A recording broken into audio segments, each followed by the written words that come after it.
Hello friends, welcome to wifistudy.com, one stop destination for all competitive exam. Presents current affair 2017 March 4th week in Hindi. So friends, इस video में हम आपके लेके आए हैं मार्च के 4th वीक में जो जो इंपॉर्टेंट हुआ है इंडिया में, दुनिया में, ट्रेड एंड बैंकिंग में, स्पोर्ट्स में, किसी भी सेक्टर में, वो सभी हम इंपॉर्टेंट कंटेंट आपके लिए लेके आए हैं इस वीडियो में. अगर फ्रेंड्स आपको वोकैब में प्रॉब्लम है और अच्छे मार्क्स स्कोर नहीं कर पाते हैं तो आप हमारी A to Z vocab video course purchase कर सकते हैं. अगर आप इसे वोकैब 24 ऐप के द्वारा एक्सेस करते हैं तो आपको मिलता है 497 में. अगर आप इसको पेन ड्राइव में चाहिए तो आपको मिलेगा 999. और अगर आपकी कोई क्वेरी है तो आप इस नंबर पर कॉल कर सकते हैं. और फ्रेंड्स, अगर आपको एप्लीकेशन के थ्रू प्रिपरेशन करनी है तो आप हमारे वोकैब 24 ऐप डाउनलोड कर सकते हैं. यहाँ आपको मिलता है डेली द हिंदू एडिटोरियल, उसके अंदर से 10 नए वर्ड आपको डेली सीखने को मिलते हैं. सो फ्रेंड्स, अगर आपको ये वीडियो पसंद आता है तो प्लीज़ सब्सक्राइब करें ताकि हम आपको और अच्छे वीडियोस प्रोवाइड कर सकें आपकी प्रिपरेशन के लिए. सो फ्रेंड्स, सबसे पहले देखेंगे इंटरनेशनल सेक्शन, उसके बाद नेशनल, ट्रेड एंड बैंकिंग, और उसके बाद में सभी सेक्शन को कवर अप करेंगे. तो देखते हैं पहले इंटरनेशनल सेक्शन के अंदर से पहली important news. World tuberculosis day is observed on which date. तो टीबी डे है वो किस दिन ऑब्जर्व किया जाता है, वर्ल्ड टीबी डे. तो देखते हैं पहले न्यूज़, उसके बाद इसका आंसर पिकअप करेंगे और उसके बाद देखेंगे कुछ important news. World Tuberculosis Day 24th March. Okay, it is observed on 24th March and the theme of this year is World TB Day is Unite to End TB. Okay, तो आपके लिए दोनों ही चीज़ें बहुत इंपॉर्टेंट है friend. पहला तो आपका जो आंसर है वो है 24th मार्च. दूसरा जो थीम है इस साल की ये भी बहुत इंपॉर्टेंट है. अगर आप यूपीएससी एग्जाम फाइट कर रहे हैं तो आपके लिए ये थीम इंपॉर्टेंट है, अदरवाइज ये थीम इंपॉर्टेंट नहीं है. तो आपको थीम ध्यान रखनी है. वैसे united to end TB, it is a theme of the 24 world tuberculosis day which is observed on 24th March. और इसके अलावा आपको ध्यान रखना जरूरी है फ्रेंड्स, ये एक इन्फेक्शियस डिजीज़ है जो कि बैक्टीरिया, कौन सा बैक्टीरिया होता है, माइकोबैक्टीरियम ट्यूबरकुलोसिस से होता है. ओके, माइकोबैक्टीरियम ट्यूबरकुलोसिस, इस नाम के बैक्टीरिया से ये होता है टीबी. और ये जनरली लंग्स को इफेक्ट करता है फ्रेंड्स, बाकी बॉडी पार्ट्स को भी करता है लेकिन मेजरली लंग्स को इफेक्ट करता है. और स्प्रेड होता है, एक ही कम्युनिकेबल डिजीज़ है, एयर के थ्रू स्प्रेड हो जाता है. जो कि एक्टिव टीबी किसी के हो रखा है तो उसके जैसे स्पिट करने से, स्पीक करने से, कफ से.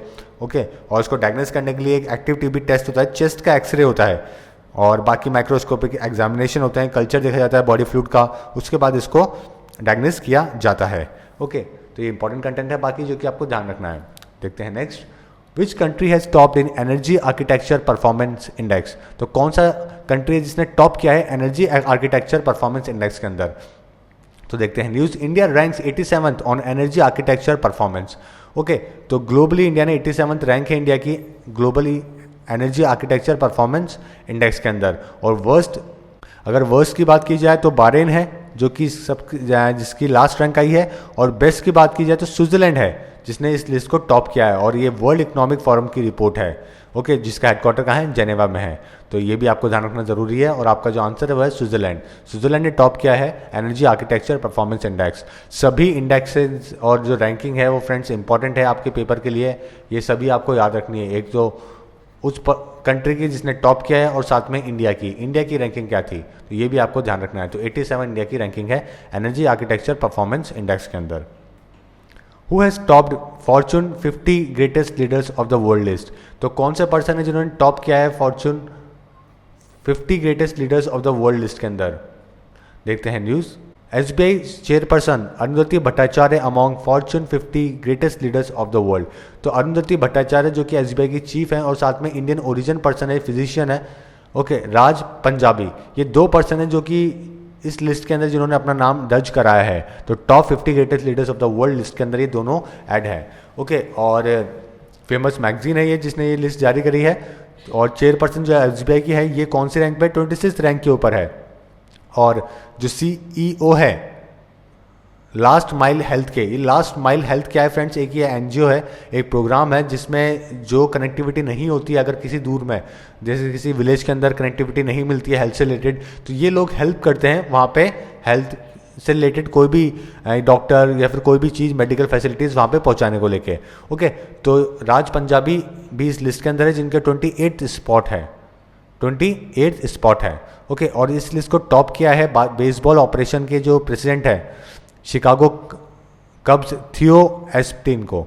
तो आपका आंसर है थियो, डी आपका आंसर है. ओके, तो इस पर्सन ने इस लिस्ट को टॉप किया है. और इंडिया के दो लोग हैं, अरुंधति भट्टाचार्य और साथ में एक इंडियन ओरिजिन है राज पंजाबी. तो ये दो लोग हैं जिन्होंने इस लिस्ट में नाम दर्ज कराया है. देखते हैं next. Sangin city is situated in which country. तो ये फ्रेंड्स सैंगिन सिटी न्यूज़ में क्यों आई है रिसेंटली, क्योंकि अभी काफ़ी इश्यूज हुए थे, न्यूज़पेपर में काफ़ी हाईलाइट हुआ है ये नाम सैंगिन सिटी। ये कौन से देश के अंदर है, देखते हैं पहले news. Afghan Taliban capture crucial town of Sangin. तो अफगान तालिबान ने कैप्चर कर लिया है, बहुत ही इंपॉर्टेंट टाउन है शैंगिन, जो कि अफगानिस्तान के अंदर है। ओके, तो इसीलिए ये न्यूज़ में था काफ़ी, और इसीलिए ये क्वेश्चन पूछा गया है, जो कि आपको ध्यान रखना है। आपका आंसर है अफगानिस्तान। और साथ में इन्होंने ये न्यूज़ भी जारी कर दी है कि 1 साल के बैटल के बाद में अब ये जो हेडक्वार्टर है और ये जो जगह है ये मिलिटेंट के हाथ में चली गई है। ओके, तो ये इसीलिए ये सिटी काफ़ी न्यूज़ में थी और इसीलिए हम इसको पूछ रहे हैं, और हो सकता है पॉसिबिलिटी है अच्छा खासा कि ये पेपर में पूछ ली जाए। देखते हैं next. Earth Hour 2017 was observed on which date. तो अर्थ आर फ्रेंड्स बहुत इंपॉर्टेंट है, जिस दिन 1 घंटे के लिए बिजली को बंद कर दिया जाता है सभी देशों में। दुनिया में काफ़ी सारे देश है जो कि इसमें पार्टिसिपेट करते हैं। इसका जो ओरिजिन हुआ था फ्रेंड्स वो सिडनी से हुआ था। सिडनी वो पहली सिटी थी जिसके अंदर अर्थ आर को इम्प्लीमेंट किया था इन्होंने। ओके, सिडनी कहाँ पर है, ऑस्ट्रेलिया में, और 2007 के अंदर ये पहली बार हुआ था अर्थ आर, जहाँ पे 1 घंटे के लिए सारी चीज़ें जो इलेक्ट्रिसिटी को सेव करने के लिए वहाँ पे बंद कर दी गई थी। ओके, अब देखते हैं news. Earth Hour 2017 is observed on 25 March. 25 March को ऑब्जर्व किया गया और ये अर्थ आर मनाया गया, और वर्ल्ड वाइड मूवमेंट चलाया गया जिसको ऑर्गेनाइज किया था WWF ने, यानी कि world wide fund for nature ने। 8:30 से 9:30 बजे के बीच में पूरी दुनिया में कभी सारी communities, individual, house hold, business ने, पर्सन ने, सभी ने इस अपनी लाइट को ऑफ किया और अर्थ आर को सपोर्ट किया। तो आपका जो आंसर है वह 25 मार्च, बी आपका आंसर है। Which city has recently organised a conference on make in India. तो कौन सी सिटी थी जिसने रिसेंटली ऑर्गेनाइज कराई है कॉन्फ्रेंस, किसके अंदर, मेक इन इंडिया के।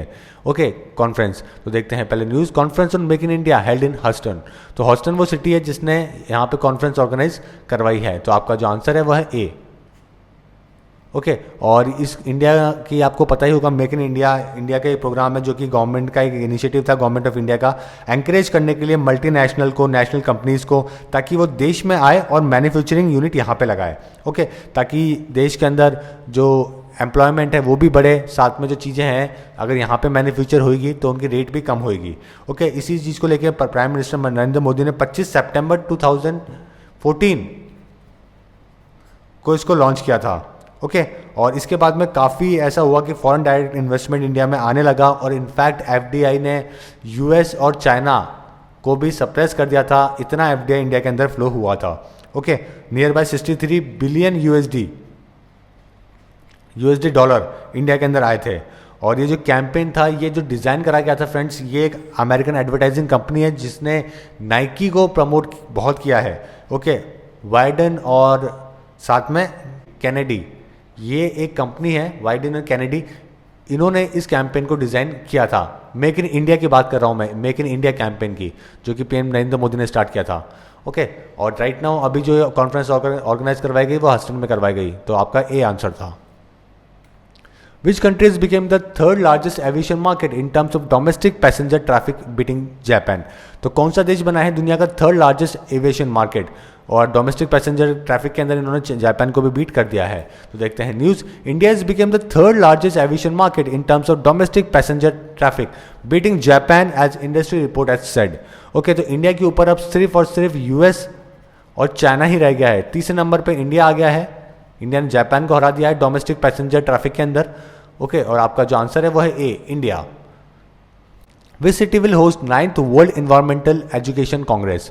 तो world environmental education Congress 9th कौन सी सिटी ऑर्गेनाइज करा रही है। तो देखते हैं news. 9th world environmental education congress to be held in Vancouver. तो वैंकूवर जो कि कनाडा की एक सिटी है, वहाँ पे इसको ऑर्गेनाइज कराया गया था। ओके, कनाडा के, और ये 9th कांग्रेस है, और इसकी जो थीम थी वो थी culture environment Weaving new connections. This is the theme of the 9th World Environmental Education Congress. Okay, तो आपके लिए इंपॉर्टेंट है, ध्यान रखना, वैंकूवर में ये ऑर्गेनाइज कराई गई थी। Which one of the following country has recently joined the International Energy Agency as an associate member? Okay, तो एसोसिएट मेंबर के तौर पे IEA इंटरनेशनल एनर्जी एजेंसी को ज्वाइन करने वाला कौन सा देश है। तो सबसे पहले फ्रेंड्स आपको ये जानना जरूरी है कि IEA है क्या। ओके, एक ये पेरिस में इसका हेडक्वार्टर है, और एक ये ऑटोनोमस इंटर गवर्नमेंटल ऑर्गेनाइजेशन है, ठीक है, जिसको OECD देखता है।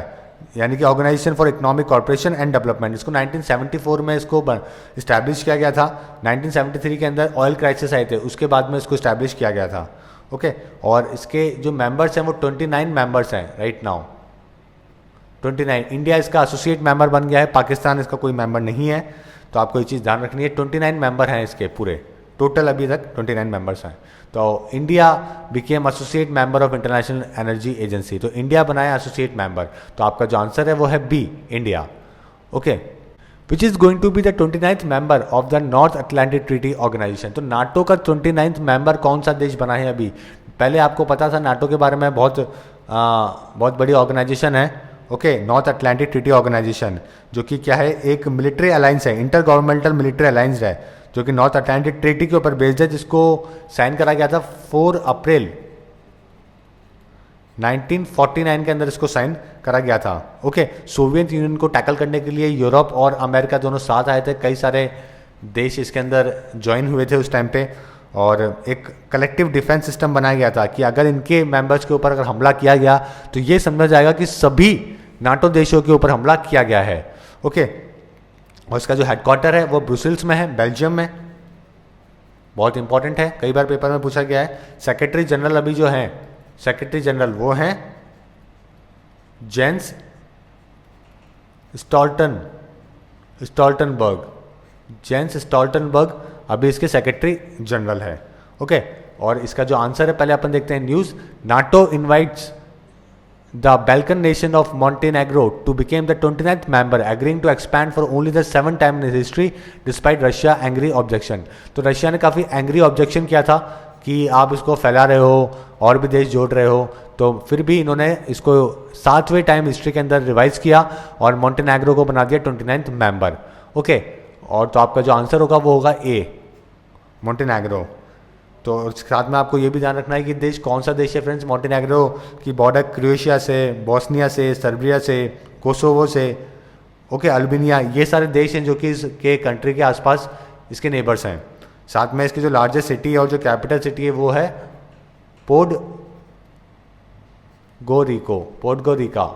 पोडगोरिका इसकी कैपिटल सिटी और लार्जेस्ट सिटी भी है इस देश की। अब देखते हैं नेशनल से related important news. How many new affordable houses have been approved recently under Pradhan Mantri Awas योजना। तो प्रधानमंत्री आवास योजना के अंदर रिसेंटली कई सारे हाउसेज को अप्रूव किया गया है कि और हाउसेज बनाने के लिए। बहुत ही अच्छी योजना थी जो कि एनडीए गवर्नमेंट ने चलाई थी, प्रधानमंत्री आवास योजना। Okay, housing for all scheme, इसको बोलते हैं हाउसिंग फॉर ऑल, सभी के लिए घर हो। ओके, बहुत ही फेमस एक ये योजना थी जो कि 2015 से 2022 में इनका टारगेट है कि सभी के पास देश में अपने घर हो, पक्का हाउस हो, पक्का हाउसेज सभी के लिए अवेलेबल हो। तो ये इनका टारगेट है 2022 तक का। तो ये आपको चीज़ ध्यान रखनी है, बहुत ही इंपॉर्टेंट है। ओके, और इसका जो न्यूज़ देखते हैं पहले, इससे related news. Government approves 1.17 lakh more affordable houses under Pradhan Mantri Awas योजना। तो प्रधानमंत्री आवास योजना के अंदर 6 नए स्टेट्स के अंदर टोटल इन्वेस्टमेंट किया गया है नियर बाय 6,000 करोड़ का, और साथ में 1.17 लाख हाउसेज को अप्रूव किया गया है। तो आपका जो आंसर है वो है ए, 1.17 lakh. With this the total number of affordable houses sanction under प्रधानमंत्री सो फार हैज गॉन अप टू 17,60,000। तो अभी तक 17,60,000 हाउसेज बन चुके हैं इस योजना के अंदर, और टोटल इन्वेस्टमेंट इसके अंदर नियर बाय 1 लाख करोड़ का हो चुका है। ओके, जिसमें सेंट्रल का असिस्टेंट नियर बाय 30,000 करोड़ का है। तो बहुत बड़ी योजना थी फ्रेंड्स, जिसको इंप्लीमेंट करा गया था। Which city has hosted third international conference on alternate fuels and raw materials in cement industry? तो थर्ड इंटरनेशनल कॉन्फ्रेंस कौन सिटी ने होस्ट करी है ऑल्टरनेट फ्यूल्स को लेकर, रॉ मटेरियल को लेकर सीमेंट इंडस्ट्री के अंदर। ओके, देखते हैं news. The third international conference on alternate fuels and raw material in cement industry towards realising Swachh Bharat dream was inaugurated in New Delhi. तो न्यू दिल्ली के अंदर इसको इनाग्रेट किया गया। तो आपका जो आंसर है वो है ए। ओके, इसके अलावा ज़्यादा डिटेल्स आपको इसमें ध्यान रखने की जरूरत नहीं है। सीमेंट इंडस्ट्री की कॉन्फ्रेंस थी और ध्यान रखा गया कि जो थर्मल सब्स्टिट्यूशन रेट है उसको इंक्रीज़ किया जाए, जो कि अभी 1% है, और जहाँ पे दुनिया में 60% एक वर्ल्ड ओवर एवरेज है वहाँ पे। तो ओके, इसको इंक्रीज़ करने की बात करी गई है। और third international conference alternate fuels and raw materials कहाँ पे हुई? न्यू दिल्ली के अंदर हुई है। तो ये आपको ध्यान रखना है। देखते हैं next. Which state has stopped in linking Aadhaar card to Jan Dhan accounts. तो जन धन अकाउंट्स, आधार कार्ड बहुत ही बड़े प्रोग्राम थे दोनों फ्रेंड्स। ओके, आपको ध्यान रखना है जनधन अकाउंट्स के लिए बहुत बड़ा ये प्रोग्राम था जिसके अंदर बैंकिंग फैसिलिटीज सभी के लिए अवेलेबल हो। ओके, इस चीज़ को लेके इसको इनिशिएट किया गया था, जनधन अकाउंट खोले गए थे, मोदी गवर्नमेंट ने इनको अकाउंट को ओपन करने के लिए कहा था और सभी को के पास अकाउंट हो, बैंकिंग फैसिलिटीज़, तो इसलिए अकाउंट खोले गए थे। दुनिया का सबसे बड़ा प्रोग्राम था friends. Okay, near by 27 crore account खोल लिए गए हैं अभी एक फैब अगर 2017 तक की बात करें जाए तो इस स्कीम के तहत, जनधन अकाउंट के तहत। ओके, और ये दुनिया का सबसे बड़ा प्रोग्राम था जहाँ पे एक दिन में सबसे बड़ा अकाउंट खोले गए थे और near by 10 billion US dollar इस अकाउंट के अंदर आए थे। अभी तक टोटल आ चुके हैं, ऐसा आप बोल सकते हैं 10 बिलियन ओके यूएस डॉलर्स, और 27 करोड़ अकाउंट इसके अंदर खुल चुके हैं अभी तक। इसके अलावा फ्रेंड्स ये आधार कार्ड भी एक स्कीम थी जो कि बहुत बड़ी स्कीम थी। एक 12 डिजिट का यूनिक आइडेंटिफिकेशन डिजिट था, नंबर था जो कि इशू किया गया था सारे इंडियन रेसिडेंट को। बेस्ड किसके ऊपर बेस्ड था? ये बायोमेट्रिक और डेमोग्राफिक डाटा के ऊपर बेस्ड था। दुनिया का ये भी बहुत बड़ा सबसे बड़ा बायोमेट्रिक आईडी सिस्टम है जो कि 1.12 बिलियन लोगों ने एनरोल किया था इसके अंदर फ्रेंड्स, और ये डेटा मैं आपको बता रहा हूँ 28 फरवरी 2017 तक का। ओके, अभी तक इसमें अगर 18 साल तक के ऊपर के बच्चों की बात की जाए तो 99% लोगों ने इस चीज़ से जुड़ चुके हैं, आधार सिस्टम से इसमें जुड़ चुके हैं। और साथ में जो वर्ल्ड बैंक चीफ थे इकोनॉमिस्ट पॉल रूमर, उन्होंने इसको दुनिया का मोस्ट सोफिस्टिकेटेड आईडी प्रोग्राम दुनिया का कहा था। तो ये बहुत बड़ी बात है जहाँ तक कि एक सिस्टम से लिंक करना सभी लोगों को देश के। ओके, और देखते हैं पहले इससे क्वेश्चन से रिलेटेड न्यूज़ क्या थी। Most post demonetisation of the specified bank notes on November 8, 2016 more accounts under the Pradhan Mantri Jan Dhan Yojana have been seeded with Aadhaar numbers. तो अभी तक आंध्र प्रदेश एपी ने टॉप किया है आधार कार्ड को जोड़ने में, किसके साथ? जनधन अकाउंट के साथ में। ओके, अभी यहाँ की जो पॉपुलेशन का 87.73% जो है वो अकाउंट इनके जुड़ चुके हैं जनधन और आधार, जो कि बहुत बड़ी बात है। तो आपका जो आंसर है वो है आंध्र प्रदेश। ओके, आंध्र प्रदेश वो स्टेट है जिसने टॉप किया है linking Aadhaar card to Jan Dhan accounts. India first vertical garden is in which city? तो पहला वर्टिकल गार्डन कौन सी सिटी में इसको ओपन करा गया है, आप तक देख सकते हैं। तो Bengaluru gets first vertical garden of India, okay, to curb the pollution and beautifying the city. So your answer is Bengaluru. Which city is hosting 33 India's carpet expo? Okay, तो 33 इंडिया कारपेट एक्सपो कौन सिटी ने organise कराया है और inaugurate किया इसको? Union textile जो minister है उन्होंने इसको इनॉग्रेट किया, जो कि Smriti Zubin Irani. Okay, union textile minister, तो इन्होंने इसको ऑर्गेनाइज किया और एशिया का one of the largest handmade carpet fair था ये, ठीक है। और ये न्यू दिल्ली के अंदर प्रगति मैदान के अंदर इसको ऑर्गेनाइज कराया गया। तो आपका जो आंसर है वो है new Delhi. Which company will start Delhi Darshan chopper rides? तो कौन सी कंपनी है जो कि Delhi Darshan chopper rides scheme start कर रही है? दिल्ली दर्शन का यानी कि दिल्ली आप घूम सकते हो बाय चॉपर। ये देखिए, चॉपर लेके आप दिल्ली घूम सकते हो। ओके, अगर आप 10 मिनट की राइड्स लेंगे तो आपको 2,500 रुपये पे करने पड़ेंगे पर पर्सन, और आप 20 मिनट की राइड लेंगे तो आपको 5,000 रुपये पे करने पड़ेंगे। ओके, देखते हैं news. Pawan Hans to start Delhi Darshan chopper rides at 2500 rupees. तो एक नेशनल चॉपर कंपनी है अपनी। ओके, पवन हंस के बारे में आपने सुना होगा। तो पवन हंस वो कंपनी है जो कि Delhi Darshan chopper rides start कर रही है। ओके, तो पवन हंस एक लिमिटेड का एक हेलीकॉप्टर सर्विस कंपनी है जो कि न्यू दिल्ली के अंदर है, और एक ये मिनी रत्ना कंपनी है। महारत्ना और मिनी रत्ना के बारे में आपने सुना होगा। महारत्ना बड़ी बड़ी कंपनी जैसे एनटीपीसी, ओएनजीसी, ओके, ये सब है, और मिनी रत्ना उनसे छोटी कंपनी होती है। तो ये भी एक पीएसयू है, पवन हंस लिमिटेड, जिसने इसको स्टार्ट करा है। तो आपका आंसर है B. What will be the new name of the Central Board of Excise and Custom?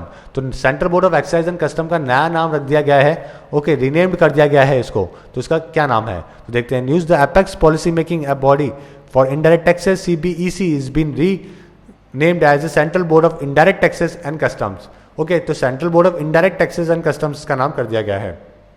In the run up to the goods and services tax regime to be rolled out from the July 1। तो GST के आने के वजह से और GST start होने वाला है, इसी के वजह से सीबीईसी को सीबीआईसी कर दिया गया है। तो आपका जो आंसर है वो है central board of indirect taxes and custom. तो बी आपका आंसर है।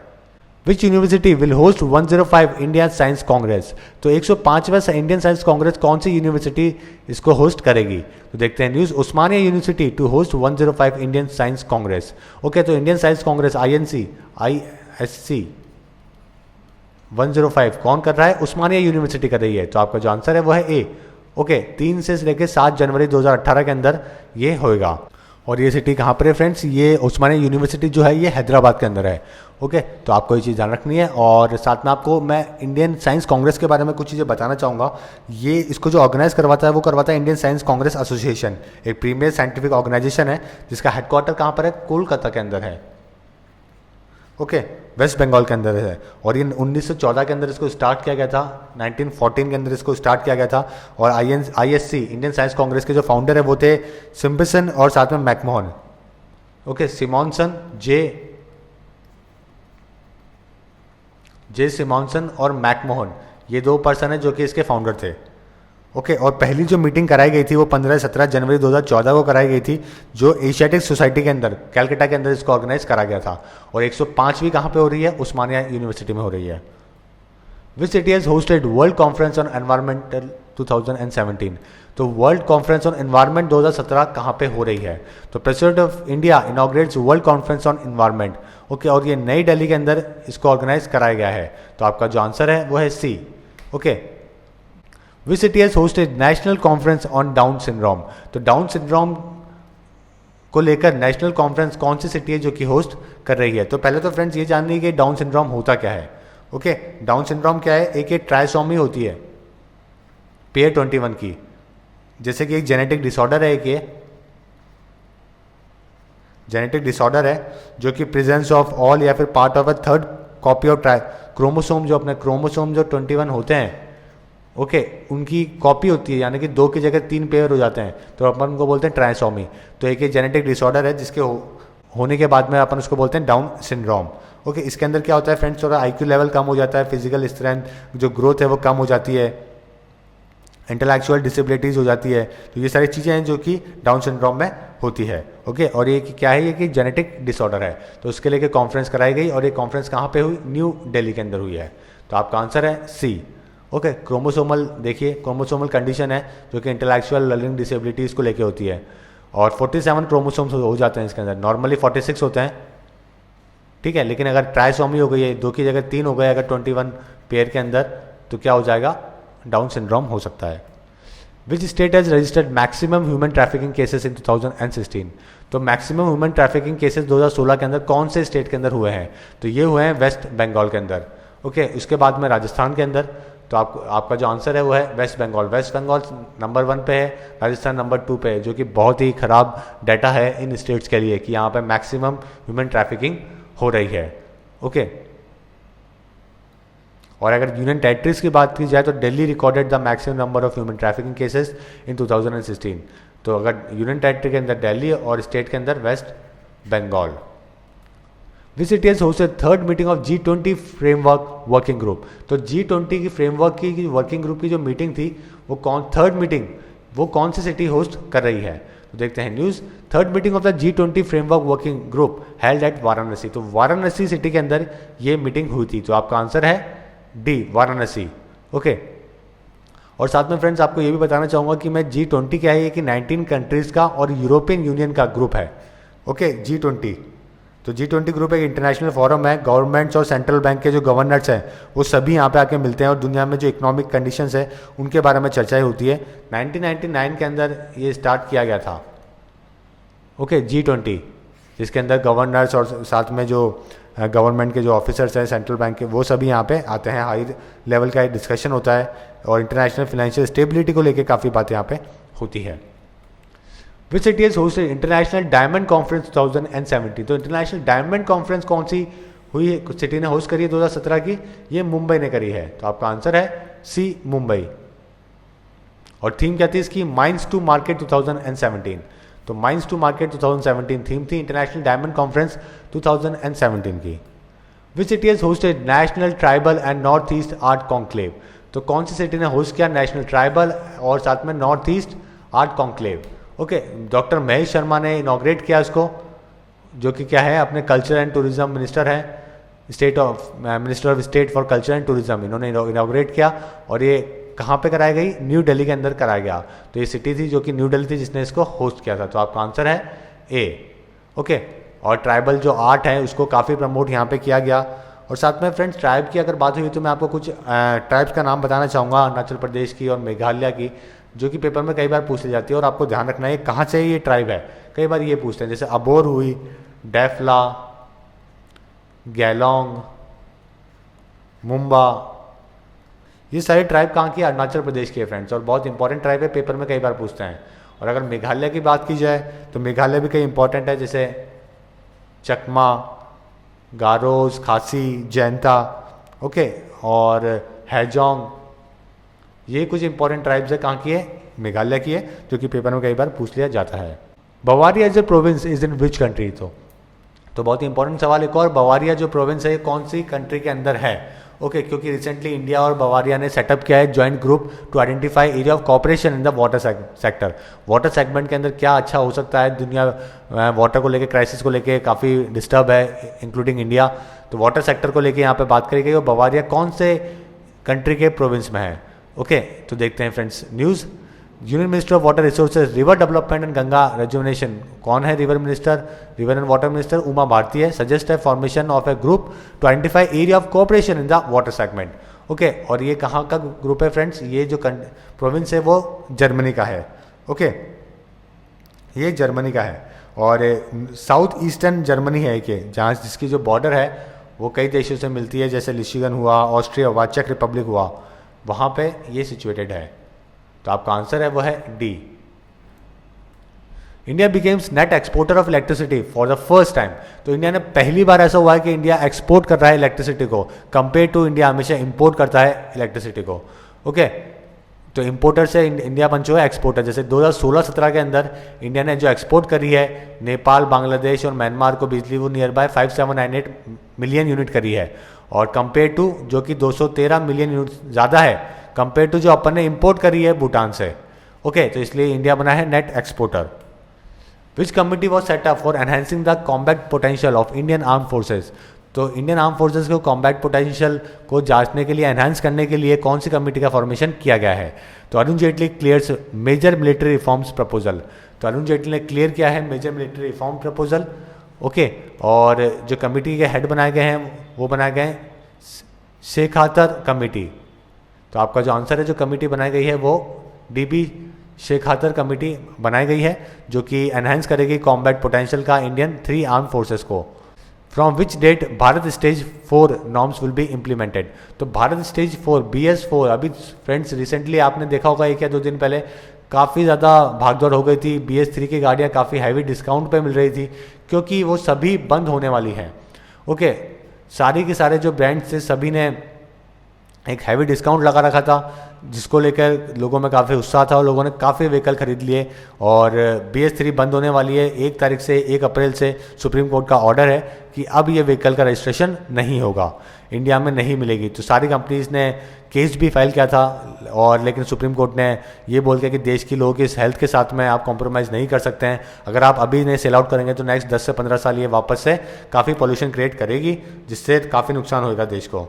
ओके, तो काफ़ी फ़र्क है फ्रेंड्स। जैसे BS3 और BS4 की अगर नॉर्म की बात की जाए, इमिशन स्टैंडर्ड्स है। सबसे पहले ये क्या है, आपको ध्यान रखना है, ये इमिशन स्टैंडर्ड्स है पोल्यूशन को कम करने के लिए।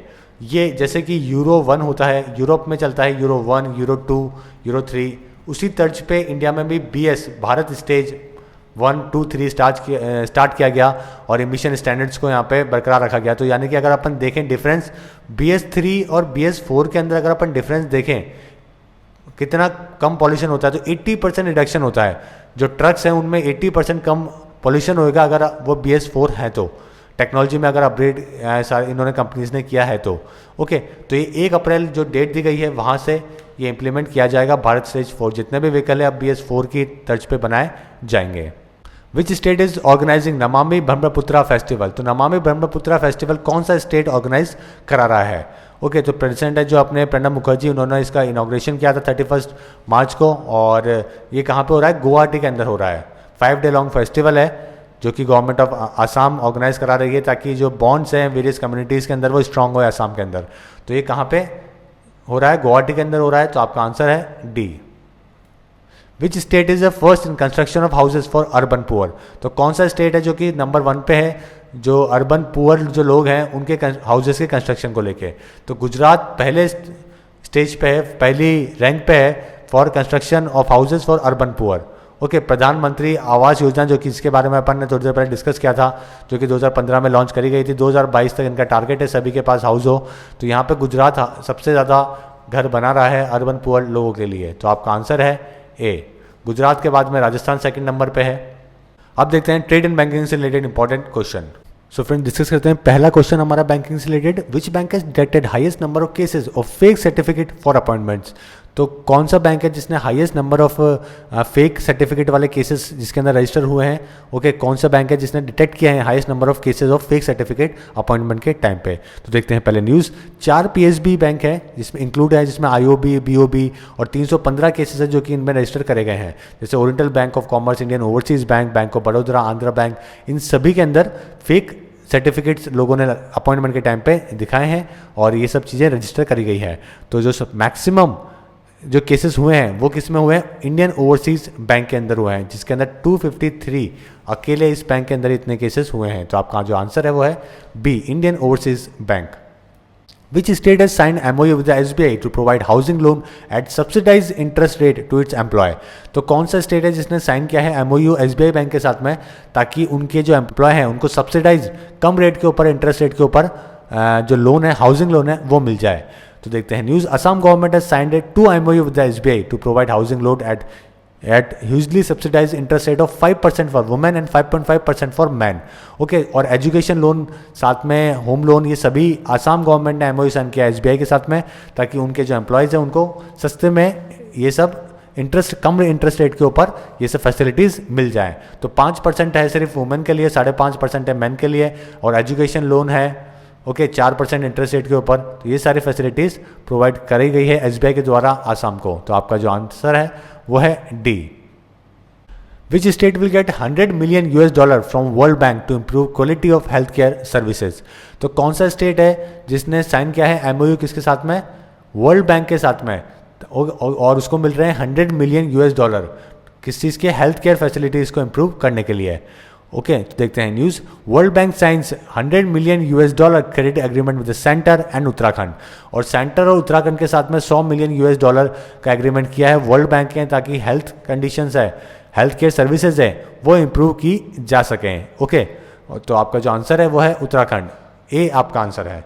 और साथ में आपको ये चीज़ें भी ध्यान रखनी है फ्रेंड्स की जो वर्ल्ड बैंक है, वर्ल्ड बैंक के बारे में हेडक्वार्टर, इसके बारे में वहाँ पे जो अभी हेड कौन है, इसकी फाउंडिंग जो मैनेजिंग डायरेक्टर कौन है, जैसे कि इसका हेडक्वार्टर जो फ्रेंड वर्ल्ड बैंक का है ये किसमें है, वाशिंगटन डीसी के अंदर है, वाशिंगटन डीसी। ओके, तो आपको ये चीज़ ध्यान रखनी जो कि यूनाइटेड स्टेट्स में है, वाशिंगटन के अंदर है। और इसकी जो सीईओ है वो है क्रिस्टिलियाना। क्रिस्टिलियाना इसकी सीईओ है। It was founded in 1944। और इसके जो एमडी हैं वो है लीवी नाम से आप याद कर सकते हैं, आपके लिए आसान रहेगा। जोक्वाम लीवी है, तो ये एमडी हैं। It was founded in 1944। और साथ में इसके जो सीईओ हैं वो है क्रिस्टिलियाना, और हेडक्वार्टर कहाँ पे है, वाशिंगटन के अंदर है। तो ये थोड़ी सी इन्फॉर्मेशन जो आपको वर्ल्ड बैंक के बारे में ध्यान रखनी है। Which bank has signed MOU with the Piaggio vehicles for providing financial support for the purchase of vehicles. तो कौन सा बैंक है जिसने एमओयू साइन किया है इस कंपनी के साथ में, पियागियो व्हीकल्स के साथ में, ताकि फाइनेंशियल सपोर्ट प्रोवाइड किया जा सके परचेज के टाइम पे।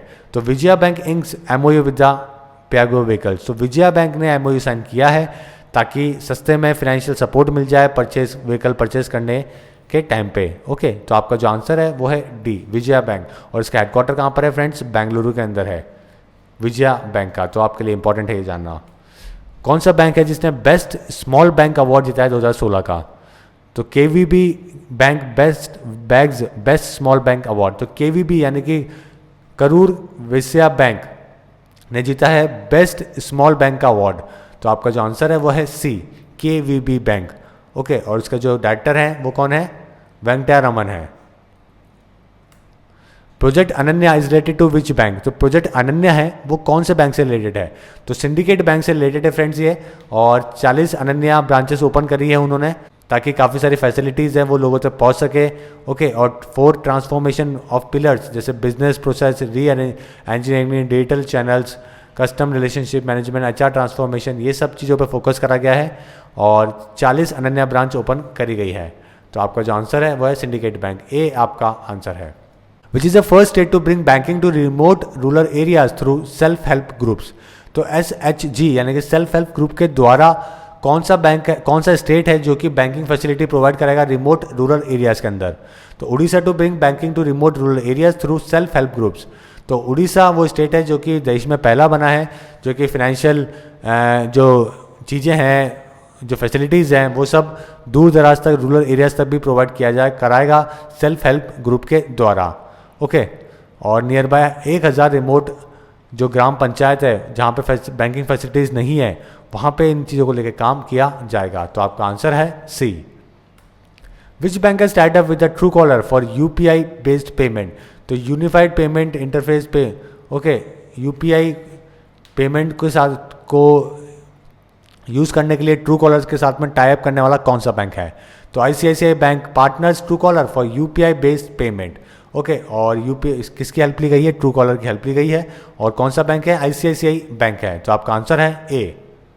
IRDAI has recently imposed a penalty of ₹dash lakh on ICICI Prudential Life Insurance Company on various charges। तो IRDAI ने रिसेंटली क्या किया? इम्पोज करी है पेनल्टी कुछ लाख रुपए की ICICI prudential life insurance company के ऊपर। ओके, तो ये कितने की है? तो देखते हैं news. Insurance regulator impose a penalty of 20 lakh rupees. तो 20 लाख रुपए करी गई है। तो आपका आंसर क्या हुआ? डी आपका आंसर हुआ। तो काफ़ी सारे कंपनी ने वेरियस चार्जेस लगाए गए हैं, जैसे free look cancellation, not being in line with the regulation, okay, maturity claims not being settled with the prescribe time period resulting in huge number of claims, outstanding, delay in processing, surrenders. तो ऐसे कई सारे charges हैं जो कि लगाए गए हैं IRDAI के द्वारा। और IRDAI क्या है? Insurance Regulatory and Development Authority of India है। तो आपका आंसर है D. CCI has impose a penalty of ₹dash crore upon Coal India Limited. तो कंपटीशन कमीशन ऑफ इंडिया है, इन्होंने पेनल्टी लगाई है कोल इंडिया लिमिटेड के ऊपर। तो ये कितने की है? तो ये है नियर बाय 600 करोड़ की, 591.01 करोड़ रुपए की बहुत बड़ी पेनल्टी लगाई गई है। ओके, किस लिए वजह लगाई गई? क्योंकि उन्होंने वायलेशन किया है कंपटीशन एक्ट का, इम्पोज किया है अनफेयर और डिस्क्रिमिनेटरी कंडीशन, इसमें फ्यूल सप्लाई एग्रीमेंट के अंदर और पावर प्रोड्यूसर के अंदर। ओके, तो इसलिए इनके ऊपर ये पेनल्टी लगाई गई है 491। ए आपका आंसर है। Which one of the following has been existed from the travel portal musafir.com as an investor? तो कई सालों पहले सचिन तेंदुलकर है जिन्होंने इसके अंदर इन्वेस्ट किया था musafir.com के अंदर, लेकिन अभी 5 साल पहले, ओके, और 5 साल पहले इन्होंने इन्वेस्ट किया था और अभी 5 साल बाद ये यहाँ से विड्रॉ कर रहे हैं। 2013 में इन्होंने रिटायरमेंट लिया था और उस टाइम पे इन्होंने इक्विटी ली थी 7.5% की एक्सचेंज ऐड करने के बदले में musafir.com के अंदर। ओके, और अभी वहाँ से ये विड्रॉ कर रहे हैं। तो आपका आंसर है D. Which bank has launched उन्नति क्रेडिट कार्ड? तो उन्नति क्रेडिट कार्ड कौन से बैंक ने लॉन्च किया है? तो ये फ्रेंड्स SBI जिनके हेड है अरुंधति भट्टाचार्य, उन्होंने इसको लॉन्च किया है, SBI कार्ड, उन्नति कार्ड। ओके, एक ही क्रेडिट कार्ड है, यूनिक क्रेडिट कार्ड है जो कि टारगेट कर रहा है सभी SBI कस्टमर्स को, including Jan Dhan account holders across the country, सभी के लिए है। ओके, तो आपका आंसर है SBI सी। देखते हैं next question. Which bank has start up with the Wells Fargo for inward remittances? तो कौन सा बैंक ने टाई अप किया है वेल्स फर्गो के साथ में इनवर्ड रेमिटेंसेज को लेकर? तो पहले देखते हैं news. Axis bank tied up with the Wells Fargo for inward remittances. तो रेमिटेंसेज कौन से मनी होते हैं फ्रेंड? जो कि पैसा आप एक दूसरे से दूसरी जगह पे भेजते हो, ओके, उसको बोलते हैं रेमिटेंसेज। तो एक्सिस बैंक ने टाई अप किया है वेल्स फर्गो के साथ में। तो आपका आंसर है वो है ए, एक्सिस बैंक। और इस एग्रीमेंट के तहत क्या होगा? Any number of the Indian diaspora with an account with the Wells Fargo will be able to transfer money to their relative back home and there will be no transaction fee applicable to the money transfer from USA। Okay, तो जो भी Indian group के जो लोग हैं जिनके पास Wales फर्गो का account है, वो मनी ट्रांसफ़र कर सकते हैं विदेश से अपने घर में, उसी को अपन रेमिटेंस बोलते हैं, और कोई ट्रांजेक्शन फीस नहीं लगेगी। और US से अगर आप पैसे भेज रहे हैं तो एप्लीकेबल होएगा और कोई आपके ट्रांजेक्शन फीस नहीं लगेगी। ओके, और बट द रिलेटिव और the beneficiary in India will need to have an account with the Axis Bank. लेकिन ये तभी पॉसिबल हो पाएगा तब इंडिया में उनके रिलेटिव या फिर बेनिफिशियरी यहाँ पे उनका एक्सिस बैंक में अकाउंट हो।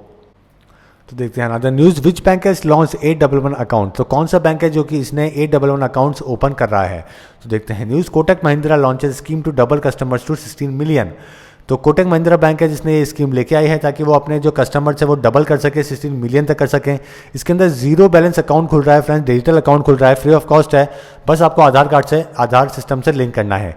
ओके, मोबाइल फ़ोन के थ्रू आप इसको अप्लाई कर सकते हैं, वन टाइम पासवर्ड आएगा ऑथेंटिकेशन का, और आपको इनकम टैक्स पैन नंबर ये सब डिटेल देनी पड़ेगी। उसके बाद में आपका अकाउंट खुल जाएगा जिसमें 6% इंटरेस्ट भी मिलेगा पर एनम। तो आपका आंसर है कोटक महिंद्रा बैंक। अब देखते हैं अपॉइंटमेंट से related important questions. Who has been appointed as a part time chairman of Catholic Syrian Bank. तो कैथोलिक सीरियन बैंक के पार्ट टाइम चेयरपर्सन किनको अपॉइंट करा गया है? तो आरबीआई ने अप्रूव किया है अपॉइंटमेंट टीएस अनंथा रमन को as a part time chairperson of CSB. तो आपका जो आंसर है वो है डी। तो देखते हैं another news. Who is the first women combat officer in BSF. तो बीएसएफ के अंदर पहली वुमेन कॉम्बैट ऑफिसर कौन सी है? तो बीएसएफ ने 51 साल के अंदर पहली बार ऐसा हुआ है कि फर्स्ट वुमेन बनी है कॉम्बैट ऑफिसर, और ये तनुश्री पारिक। ओके, तनुश्री पारिक वो लेडी हैं जिनको बनाया गया है first women combat officer. Okay, और अभी और कहाँ पर है? पंजाब बॉर्डर पे, पंजाब के अंदर इनको पोस्टेड किया गया है। तो आपका आंसर है D. Who is the first women to head a major Pakistani bank.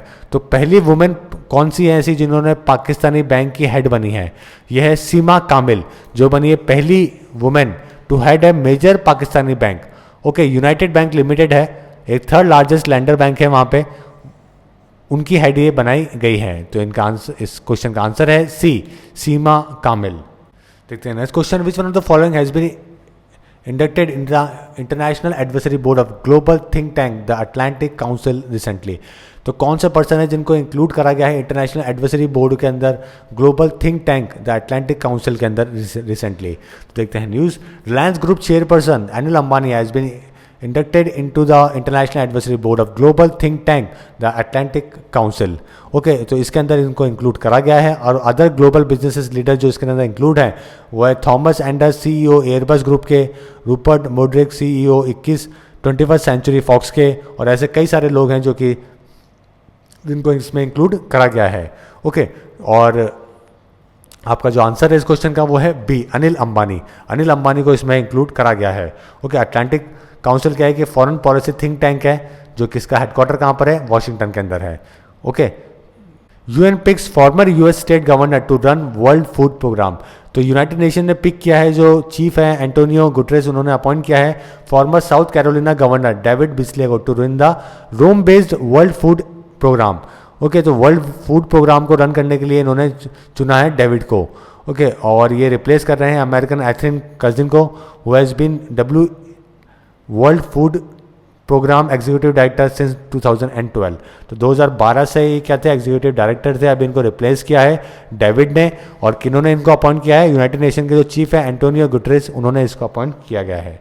Who has been appointed as the head of the Nomura Bank. तो नोमुरा बैंक के इंडिया हेड किनको अपॉइंट करा गया है? नोमुरा बैंक फ्रेंड्स एक ये Japanese Japanese group है, उन्होंने बनाया प्रभात अवस्थी को New India head. Okay, Prabhat Awasthi. तो आपका आंसर है सी, प्रभात अवस्थी।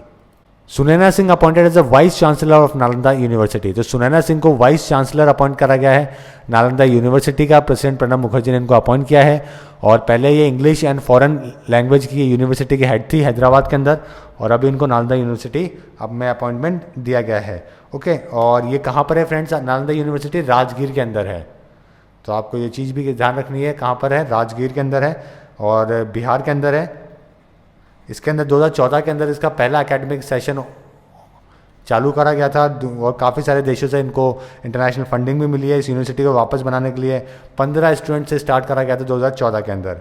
ओके, अभी इसका टेम्प्रेरी फैसिलिटीज़ जो राजगीर के अंदर सेटअप करी गई है, और मॉडर्न जो उसका जो कैंपस है वो 2020 तक फिनिश होएगा, और उम्मीद है बहुत अच्छी और बहुत बड़ी यूनिवर्सिटी बनेगी। Who has been appointed as a chairman of the central board of excise and custom.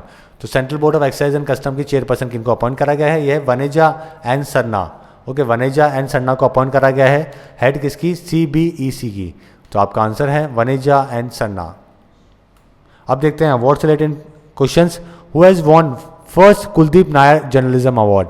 तो पहला कुलदीप नायर जर्नलिज्म अवार्ड किनको मिला है? ये हैं रवीश कुमार। ओके, जो NDTV के साथ में काम करते हैं, इनको मिला है पहला कुलदीप नायर जर्नलिज्म अवार्ड। तो आपका जो आंसर है वो है रवीश कुमार। ओके, बहुत बड़े एंकर हैं फ्रेंड्स, और ये आपके बारे में ये भी जानना जरूरी है कि कुलदीप नायर कौन है। एक ये वेटरन इंडियन जर्नलिस्ट थे, और कॉलमिस्ट थे। इन्होंने काफ़ी ह्यूमन राइट एक्टिविज्म के तौर पे भी इनको जाना जाता है। ऑथर थे, हाई कमिश्नर थे इंडिया के, यूनाइटेड किंगडम के, और साथ में पॉलिटिक्स में भी ये एमपी रह चुके हैं 1997 के। तो इनके नाम पे ये अवार्ड जारी किया गया था, कुलदीप नायर जर्नलिज्म अवार्ड, और पहला अवार्ड है जो कि रवीश कुमार को ही मिला है। Which one of the following has been awarded with the lifetime achievement award for photography. तो फोटोग्राफी को लेकर लाइफ टाइम अचीवमेंट अवार्ड किनको दिया गया है रिसेंटली? वेंकैया नायडू ने ये अवार्ड दिया है, और किनको दिया है? रघु राय को दिया है। ओके, रघु राय। तो आपका आंसर है C, Raghu Rai. Which one of the following has been awarded with the Kala Ratna award. तो कला रत्ना अवार्ड किनको मिला है रिसेंटली? अनुपम खेर हैं जिनको कला रत्ना अवार्ड दिया गया है। और कला रत्ना अवार्ड फ्रेंड्स, इसको पहले हमसा अवार्ड भी कहा जाता था। आंध्र प्रदेश गवर्नमेंट इस अवार्ड को देती है, और आंध्र प्रदेश का एक सिविलियन ऑनर है। ओके, कला रत्ना। और रिसेंटली अनुपम खेर को ये अवार्ड दिया गया है। अनुपम खेर को फ्रेंड्स पहले भी काफ़ी अवार्ड मिले हैं, पद्म भूषण भी मिला है, पद्मश्री भी इनको दिया गया था 2004 के अंदर, पद्म भूषण मिला है 2016 के अंदर। Contribution the field of cinema and arts के अंदर। Film maker Gurinder Chadha honoured with the Sikh jewel award. तो इंडियन ओरिजिन ब्रिटिश डायरेक्टर हैं, ओके, गुरिंदर चड्ढा। तो उनको 2017 का सिख ज्वेल अवार्ड मिला है for immense contribution to the British cinema. तो कई सारी फेमस मूवीज है वहाँ की जो इन्होंने बनाई है, और इसलिए ये अवार्ड उनको दिया गया है। कौन सा कंट्री ने कन्फर करा है honorary military rank to the Indian army chief Bipin Rawat? तो बिपिन रावत जो कि अपने चीफ है इंडियन आर्मी के, उनको ऑनरेरी मिलिट्री रैंक कौन से देश ने अभी रिसेंटली दी है? तो ये है नेपाल। नेपाल वो देश है, अभी 4 दिन के विजिट पे थे वहाँ पे, और उसी के लिए इन्होंने को इनके जो काम है और इनकी जो पहचान है, इसलिए उन्हें ऑनरी मिलिट्री रैंक दी है नेपाल ने। तो आपका जो आंसर है वो है ए। ओके, और ये पशुपतिनाथ, मलंग, मुक्तिनाथ टेम्पल, ये सब भी जगह इन्होंने विजिट करी वहाँ पे। तो देखते हैं फ्रेंड्स अगली question. Indian origin Priti Patel to be awarded Pravasi Bharatiya सम्मान अवार्ड। तो इंडियन ओरिजिन जो प्रीति पटेल है, जो कि यूके के अंदर गवर्नमेंट सेक्रेटरी है, okay, of state for international development की, उनको पहला अवार्ड मिला है। ये first ever UK India diaspora champion award दिया गया है। हाईएस्ट इंडियन ऑनर है किसी भी मेंबर के लिए जो कि बाहर रहते हैं। ओके, इनका जो कॉन्ट्रीब्यूशन होता है बाहर में अपनी फील्ड के अंदर, उनको ये अवार्ड दिया जाता है। ठीक है, तो ये प्रवासी भारतीय सम्मान बहुत बड़ा अवार्ड है। Ministry of overseas Indian affairs government of India ये अवार्ड देती है, और प्रवासी भारतीय दिवस, ओके, उनके साथ में ही अवार्ड दिया जाता है एक्सेप्शनल सर्विस के लिए, और प्रेसिडेंट ऑफ इंडिया ये अवार्ड देते हैं। तो ये चीज़ें हैं जो कि आपको ध्यान रखनी है।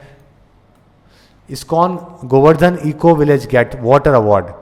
ओके, तो इस्कॉन के जो गोवर्धन इको विलेज है उनको मिला है वाटर अवार्ड। ठीक है, तो और बहुत ही बड़ा अवार्ड है फ्रेंड्स इस्कॉन। और कहाँ मिला है? मुंबई के अंदर ये अवार्ड दिया गया है water digest and new portal water management के तहत। और गोवर्धन इको विलेज ने ये अवार्ड रिसीव किया है best water NGO water education category के अंदर। ओके, तो वाटर को लेकर दुनिया में बहुत क्राइसिस है, इसीलिए गोवर्धन इको विलेज को ये अवार्ड मिला है, क्योंकि इनका जो काम है वो काफ़ी वाटर कंजर्वेशन को लेकर इन्होंने किए हैं, उसी को लेकर ये अवार्ड दिया गया है। Which one of the following has been named as a Asian hockey player of the year. तो Asian hockey player of the year का अवार्ड किनको मिला है? ये मिला है एसवी सुनील को। Okay, SV Sunil Indian player हैं जिनको Asian hockey player of the year का अवार्ड मिला है। तो बी आपका आंसर है। और हरमनप्रीत सिंह है जिनको भी promising player of the year का अवार्ड दिया गया है। आप देखते हैं sports related important news. Which one of the following has won double trap gold in ISSF shooting world cup in Mexico. तो ISSF शूटिंग वर्ल्ड कप जो हुआ था अभी मैक्सिको के अंदर, उसके अंदर डबल ट्रैप गोल्ड किसने जीता है? ओके, अंकुर मित्तल ने ये अवार्ड जीता है। अंकुर मित्तल, सी आपका आंसर है। उन्होंने ये international shooting sports federation world cup जीता, और गोल्ड जीता किसमें? डबल ट्रैप के अंदर। ओके, डबल ट्रैप टूर्नामेंट के अंदर। Who is the current chairman of the international cricket council. तो आईसीसी के करंट चेयरमैन कौन है? रिसेंटली कुछ टाइम पहले शशांक मनोहर ने रिजाइन कर दिया था अपनी कुछ पर्सनल रीजंस को लेके, लेकिन वापस से इन्होंने ज्वाइन कर लिया है आईसीसी चेयरमैन का पद। तो आपका जो आंसर है वो है ए। कौन सी टीम है जिन्होंने संतोष ट्रॉफी 2017 का टूर्नामेंट जीता है? तो बंगाल ने हराया है गोवा को और फाइनल में जीता है। 32वां टाइटल है ये बंगाल का।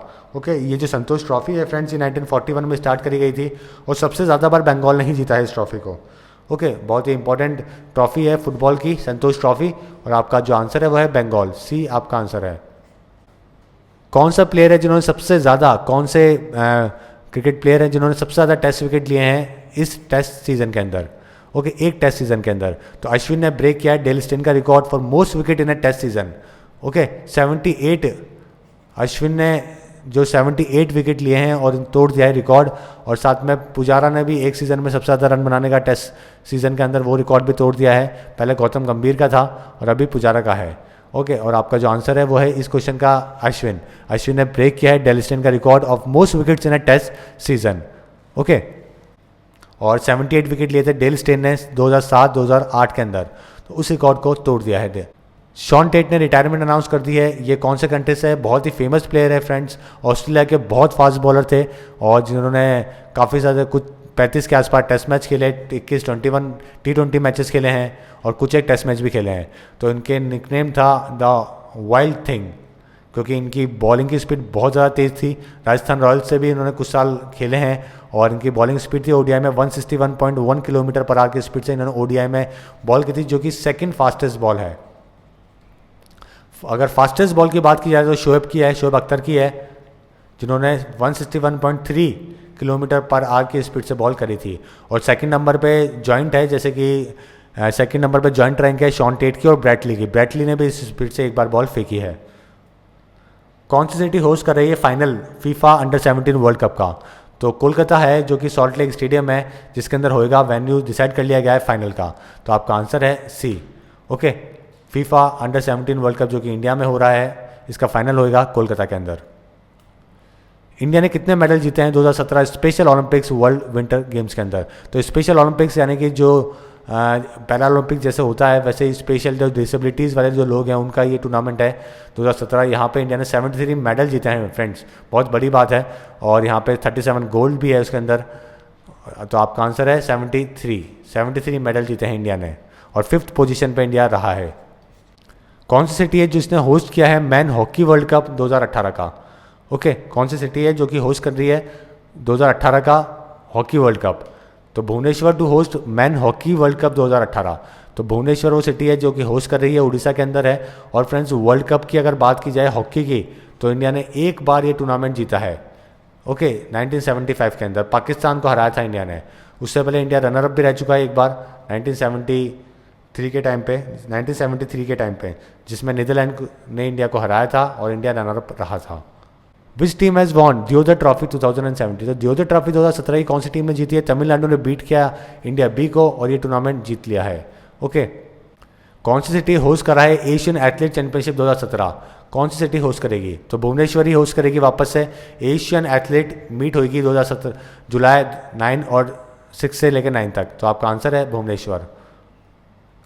आप देखते हैं डेथ से related important question. Popular Tamil writer है अशोका मित्रन, उनकी डेथ हो गई है और बहुत ही फेमस वर्क था इनका अपाविन के अंदर, collection of short stories won him the Sahitya Akademi award in 1996। तो साहित्य अकेडमी अवार्ड भी इनको मिला था 1996 के अंदर। अरुण शर्मा पास्ड अवे और ये बहुत ही बड़े एक फेमस प्ले राइटर थे जिनकी रिसेंटली डेथ हुई है। ओके, तो आपका आंसर है इसका writer. Farmer solicitor general, okay, उनकी भी रिसेंटली डेथ हुई है। अध्यार रंजुना पासेस अवे, ये क्या थे? सॉलिसिटर जनरल थे।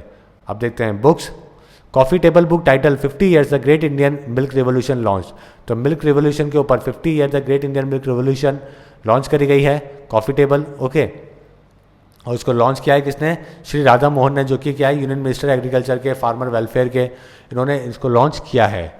आर्मी रिलीजेस बुक ऑन राष्ट्रीय राइफल्स। तो आर्मी ने बिपिन रावत अपने आर्मी चीफ हैं, उन्होंने इस बुक को लॉन्च किया है। राष्ट्रीय राइफल्स के ऊपर ये बुक लिखी गई है। ओके, दिल्ली में इसको लॉन्च किया है। Home of the brave on the history of Indian army counter insurgency force the राष्ट्रीय राइफल्स। ओके, और इसका ऑथर किया है नितिन ए गोखले ने, जो कि डिफेंस एंड सिक्योरिटी एनालिस्ट रहे हैं, और साथ में SK चटर्जी ने। Who is the author of the book title Zakir Hussain and life for music. तो जाकिर हुसैन की लाइफ के बारे में और म्यूजिक के बारे में लिखी गई है ये किताब, और ये किसने लिखी है? ये मुन्नी कबीर ने लिखी है, नसीर मुन्नी कबीर। ओके, इसके बारे में कंप्लीट डिटेल्स दी गई है इंडियन क्लासिकल म्यूजिक के साथ में और जाकिर हुसैन के बारे में। अभी रिसेंटली एक बुक लिखी गई Indian railways the weaving of a national tapestry. ये बुक किसने लिखी है? ऑथर कौन है इसके? तो ये इनके जो इस किताब के जो ऑथर हैं वो है विवेक दिबॉय। तो आपका जो आंसर है वो है 1। ओके, जॉइंटली ऑथर करी गई है ये विवेक के द्वारा और साथ में संजय चड्डा के द्वारा, और साथ में विद्या जी हैं उनके द्वारा। तो आपका आंसर ए नहीं होगा, यहाँ पे आपका आंसर होगा डी। ओके, संजय, विवेक और विवेक, ये तीनों ये जॉइंटली किताब लिखी है। सो फ्रेंड्स, ये सारा इंपॉर्टेंट कंटेंट था जो कि हमारा लास्ट वीक ऑफ मार्च में से था। उम्मीद है आपको पसंद आएगा और आप हमें सब्सक्राइब करेंगे। Thank you.